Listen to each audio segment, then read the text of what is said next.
Welcome to the Story Learning Podcast, regular doses of language learning tips and motivation to help you become fluent in any language. With me, Olly Richards. For language programs, books, free resources, and much more, visit StoryLearning.com.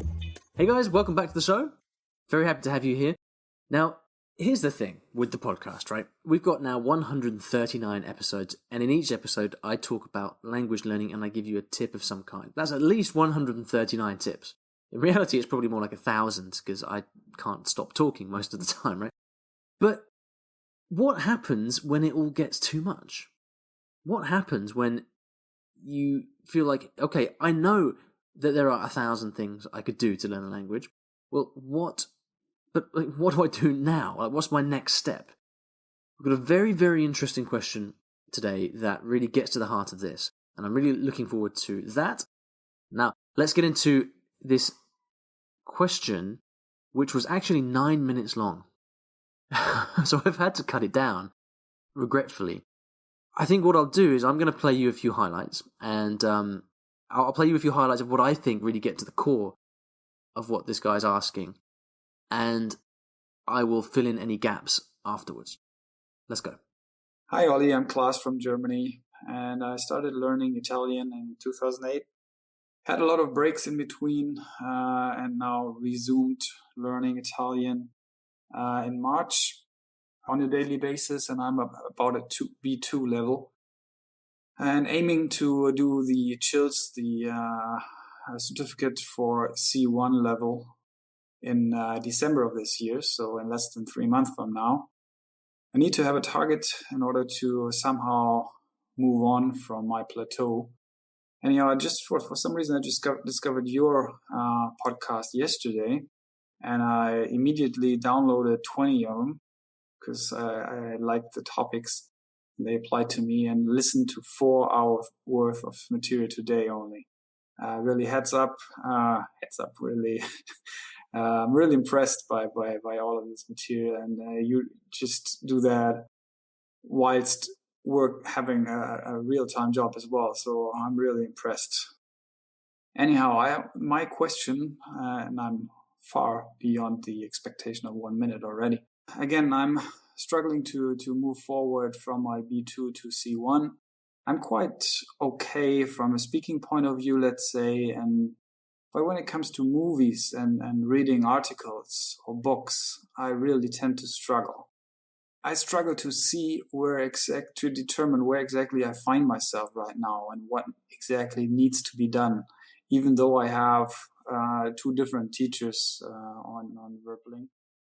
Hi, Klaas. Thank you very much for your question. And, first of all, I'm sure I can feel the frustration in your voice, and I'm sure everybody listening can sympathize with what you're saying and your situation. And, my apologies for cutting down your question, but I tried to maintain the essence of what you're asking about. And you mentioned that you've just kind of discovered this the kind of polyglot community, as you called it, online, and I think what you're going through right now is actually pretty predictable, and it happens to a lot of people. And I think a lot of people listening now will relate to this because they've been through it as well.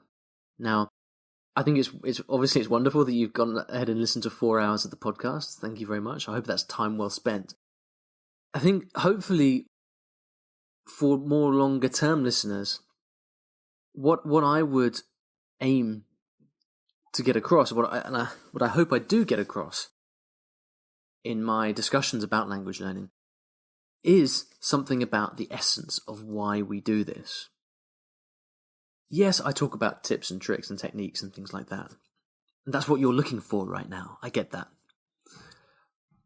But what I try to talk about equally is the heart and soul of language learning and why we do it. And we all have different reasons. Some of us want to get a promotion at work. Some of us have a family member we want to talk to. Some of us want to pass exams or whatever. Some of us just do it for gratification and self-development. That's why I do it, really.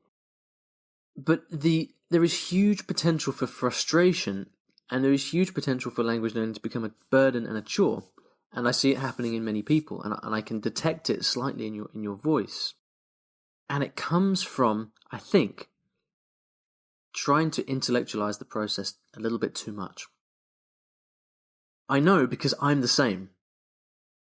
I'm exactly, the things that you're saying, class, in your message are exactly the kind of thing that I find myself thinking, that many other people find themselves thinking as well. And there comes a point, I think, where you really have to make a choice. Now, I don't know. You mentioned that you've got this goal of passing a C1 Italian exam. I don't know whether you need to do that, or whether it's just because you think it's going to help you become motivated and keep going. And you mentioned that you've been learning since 2008. That's quite a long time. I'm guessing, reading between the lines, that you have no particular need to learn. It's just something that you love to do, right? And so I think I haven't prepared this answer, actually. Usually for my podcast episodes, I do prepare bullet points of what I'm going to talk about to try and be succinct. But I didn't do this time because I think what you need is not... I could give you a long talk about strategy and planning your schedule and all those things. But honestly, I've covered that in previous episodes. There's a 3-part series on time management that many people found very useful in terms of organizing their time, and that was back in episode 48, 49, and 50. If you want to check that out.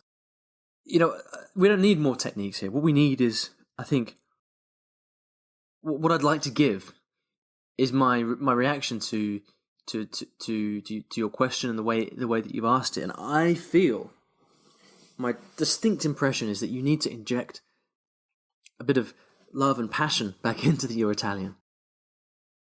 And the stress, which I think you're experiencing right now, and it's stress. It seems funny to say it, right? Stress is something that we get from work. But no, people like us who think deeply about what we want and are used to using our brain power to achieve anything that we want to achieve, we suffer from stress when logic and planning and intellect don't help us with our language learning, or don't get us the results that we want. It's stressful. We're not used to that kind of disempowerment, disenfranchisement of our intellect, if you like. Because language learning it's an art, it's a humanity, it's so many things, in addition to the intellectual aspect of actually learning it. And what I've noticed in myself many, many times, time and time again actually, is that there is a direct correlation between the amount of stress that I feel over how to learn a language, what I'm doing every day, and the effectiveness with which I actually end up learning it. And the worst time of this for me was when I was first learning Cantonese, and I was spending like 3 hours a day, and it was just 3 hours a day wasted because I had this mentality of I have to do more, I have to do better. And I think we've got to get away from that, and we have to connect with the roots of why we're learning. And you mentioned so many things in your message. I don't have time to play all of the things that you mentioned, all these different techniques, resources, teachers, all these different things that you could do, and it sounds like you are trying to do.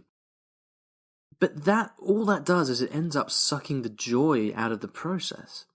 And the only way that you are going to really push beyond this intermediate plateau that you find yourself at in Italian is by integrating the language into your life in such a way that you develop an emotional connection to it, that it becomes a lifestyle rather than an object of a kind of intellectual pursuit. Now, I would recommend, I think if I was coaching you through this, what I would get you to do is to stop everything that you're doing. I would probably recommend that, unless you really have to achieve this C1 exam that you're talking about. If you have to pass this C1 exam, it's a different story. We have podcast episodes about passing exams that you can go and listen to. I don't need to repeat that advice here, but I'm going to assume that you don't need to pass that exam. And what I would suggest is that you stop everything that you're doing right now and just scale everything back and try to re-engage with the heart. Why do you love Italian? Why do you Why did you decide to learn it in the first place? What is it that you like most about it? What turns you on? What is it that gets you? What is it that kind of what is it about the language that when you hear it, it engages you and touches your heart? So what is that thing? What was your original motivation, your original reasons? Was it movies? Was it literature? Was it the people? And I want you to think deeply about that, and I want you to reconnect with that right away. And the only thing that I want you to do is that thing which gets you closest to that passion that you've just identified. So if your passion is Italian movies, then I want you to focus on that. If your passion is just speaking with people, then I want you to focus on that. Because here's the thing, in any activity, there are 101 ways to exploit it. Okay, you mentioned in your question about movies, and I have very strong feelings. I think movies are very dangerous for many people because they distract you from the task of learning. However, if you are at a B1, B2 level, which you are, and you approach them in the right way, then movies can be an amazing learning resource. It all depends on what you do with them. Okay, so but I don't even want to go down that road because none of it's going to matter unless you're engaging with the thing that you love to do. And I would suggest as a first action point that you just say to yourself, right, for the next 3 weeks, for me, I don't know, there's something about a period of 3 weeks tends to work wonders with these kind of things. It helps you to reset whilst giving you the quality of depth of focus. You can go deep into something for 3 weeks, I find. But anyway, let's just say 3 weeks. I want you to take the next 3 weeks off and do no studying apart from spending quality time with the language and the things that you love. So let's just say that it's movies. I want you to spend the next 3 weeks doing nothing but watching your favorite movies or dramas in Italian. 100% pure hedonistic enjoyment of the language.